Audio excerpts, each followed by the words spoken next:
श्रीमद् भागवत गीता यथारूप।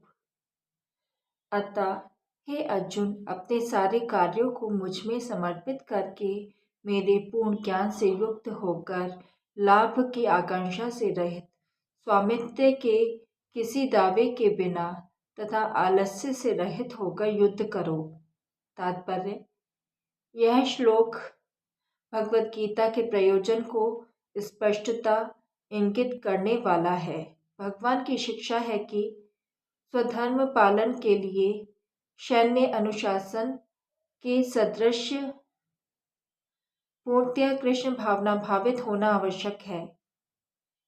ऐसे आदेश से कुछ कठिनाई उपस्थित हो सकती है, फिर भी कृष्ण के आश्रित होकर स्वधर्म का पालन करना ही चाहिए, क्योंकि यह जीव की स्वाभाविक स्थिति है।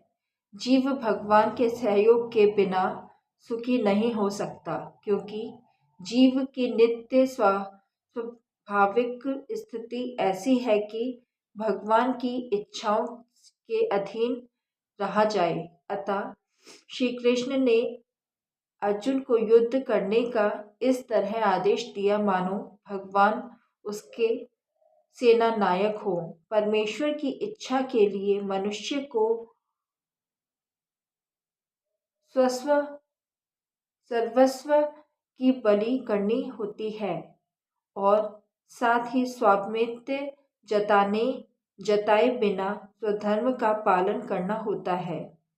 अर्जुन को भगवान के आदेश का मात्र पालन करना था। परमेश्वर समस्त आत्माओं के आत्मा है, अतः जो पूर्णतया परमेश्वर पर आश्रित रहता है, या दूसरे शब्दों में जो पूर्णतया कृष्ण भावना भावित है, वह अध्यात्म चेतस कहलाता है।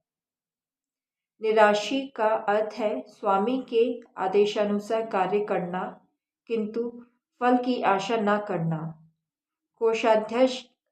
कोषाध्यक्ष अपने स्वामी के लिए लाखों रुपए गिन सकता है, किंतु इसमें से वह अपने लिए एक पैसा भी नहीं चाहता।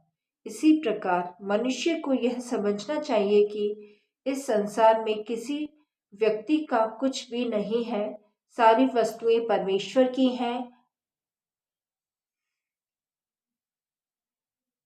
मैं अर्थात मुझमें